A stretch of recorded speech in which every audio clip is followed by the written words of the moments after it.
It's good. Yeah, so what's going on with you guys? What? All I've basically been doing is playing Elden Ring most of the time. Yeah.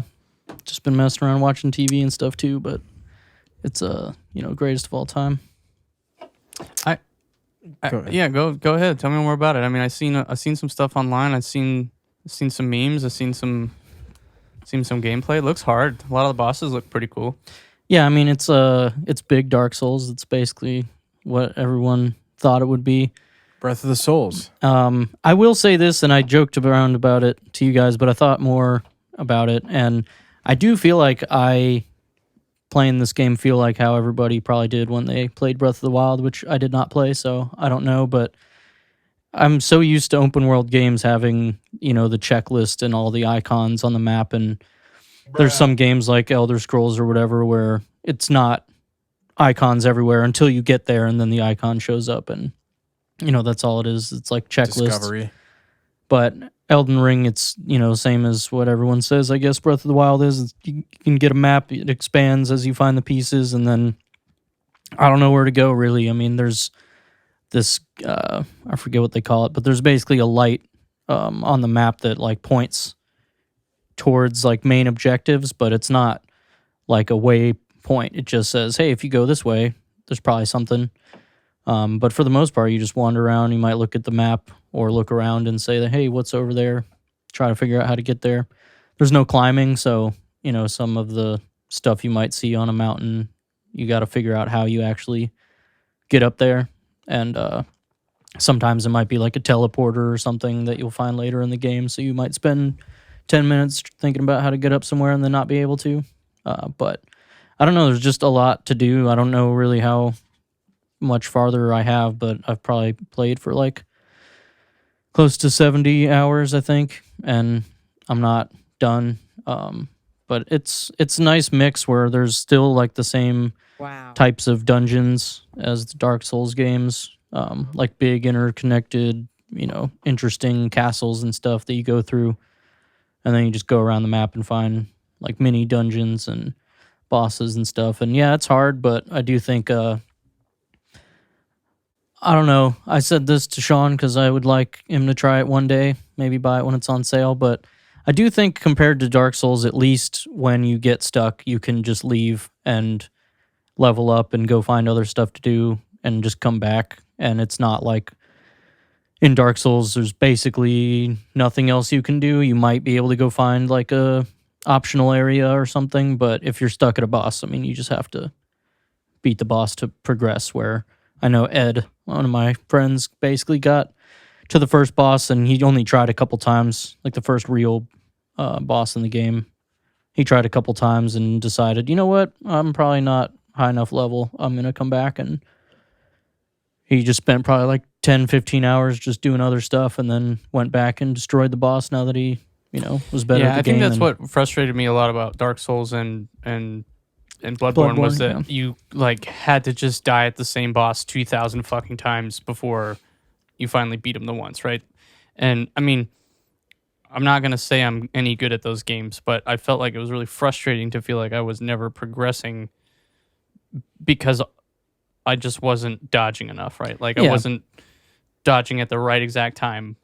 Yeah, I mean, it can be, and that's pretty much how the bosses are in this too, right? Yeah, I mean, that's what it looks like, but at least I can go level up and get a little stronger before I fight the boss that I'm dying at twice. You might find a new weapon. I mean, there's so much stuff that's why I was liked Breath of the Wild. I mean, Mason, you were there when you said, dude, go fucking do something else when I was fighting that Lionel. I was literally going to say, like, these are a lot of the problems that I had with Breath of the Wild. It was like, I shouldn't be here yet, and I keep dying. And that was your problem for you? Well, that was those problems that you were talking about. I think are very reminiscent of that, and like there's like when I watched you play, there was a Lionel on that. It was the one where you get the electric arrows. Yeah, it was like on top of this hill, and for me, outside of like outside of the cloud district, the first place, the plateau or whatever. Yeah, there's this like little Coliseum area where there's another like gold Lionel, and I was like, oh, I'll be fine, and I just got mopped, and I was like, okay, I can't do that yet. And then I came back like 20 or 30 hours later, and it was fine. But Yeah, I mean, I think that's a nice thing about it, where Yeah. I think when you get to the end game, it's going to be harder to be like out leveled to kill like the final boss or whatever, because you can level up, but in these games normally there's like a certain level where your stats, like, it's not really going to make a huge difference anymore. But I know there's these things in the game called Everjails that are just these like little circle teleporters basically you find on the map. You go there and then you can go into it, and it's just a boss fight in a circle room, and they're optional. One of my friends said that he went and found a few and they were easy, whatever. And the first one I found is this boss, the Crucible Knight, it's called, and he just destroyed me. I tried for like 30 minutes. I was barely doing any damage to him, but I could get him down like halfway. I got close a couple times. And I'm just like, all right, I'm not good enough for this. I don't know. I mean, he's optional. I'll come back later, but I couldn't stagger him or anything. Like, he's just relentless. Just kept attacking me. It was horrible. But I left, and then when I came back one time, I just kind of forgot about it. And then I had encountered other ones in the game. And I said, you know what? I should go back and fight that guy. And I just killed him in like 3 hits because I was just way too strong. So that's kind of one thing that's annoying, because, you know, you can just get better. Where in Zelda, I know you can get better weapons and stuff, but it's for the most part. Is there weapon durability? No. See, dude, that's the worst part about Breath of the Wild. I know, But, and I didn't enjoy that, because I do think that's one thing I like is I might go through a little dungeon or whatever and fight a boss and then get an item that I'm probably not going to use, but at least I have it forever. I get a weapon and I'm like, you know, maybe one day I might change my build up or something, or next time I play the game I know where this is or something like that. Whereas I did feel like that was one thing that didn't entice me about Zelda, is you might go through some stuff, find a weapon, and then say, okay, yeah, I can use this to hit a guy 20 times. And then they wanted it to be no matter what direction you go in, you will continue to find shrines to get your health and stamina up. You'll get the Korok seeds so you can increase your inventory. It wasn't about going around the whole map and finding all of them to get the best weapon or something like that. Right.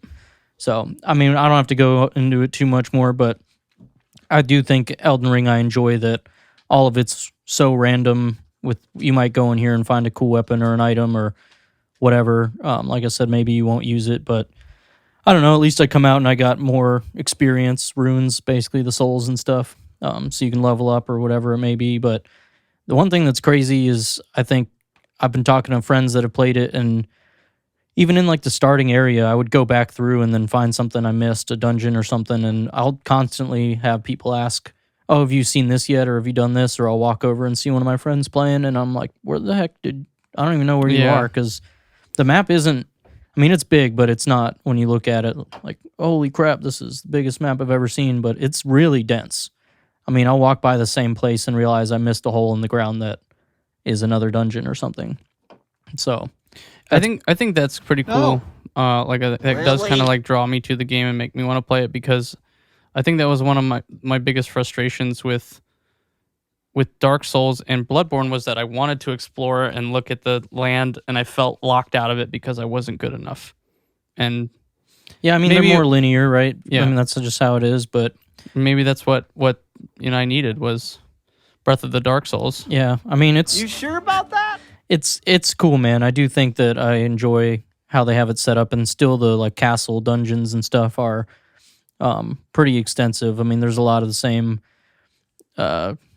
discoverability and things like hidden paths and things that Dark Souls games have, and you can jump now. So that was one thing I noticed. Like, in the other games, you could run and hop to like jump over gaps, but now you can jump up a little bit. And I'd just be exploring, and then I look over and I see there's a railing, and then there's a rooftop below, and I can jump now. Do they want me to go down here? And then I jump off and I land on the rooftop, and there's a whole another section of the castle that I would have missed if I didn't look over there, because I'm not used to jumping over stuff to get to places. That's pretty interesting that they, at least try and make you think for exploration. I mean, Zelda did that a little bit, but I felt like Zelda was also you could climb anything. Yeah, so. I mean, but I felt like it was like, here's the tools figured out, where like that's like, we added one new mechanic, and if you played every other game, you would be scared to jump down here, right? Now you can do they changed up how some of the combat works a little bit. You used to be able to do basically like a hop attack. Yeah. Now you can jump attack anytime. It's like the plunging attacks you would do. But I do that all the time. I'm fighting big guys and I just jump and smack them in the face and it'll stagger them.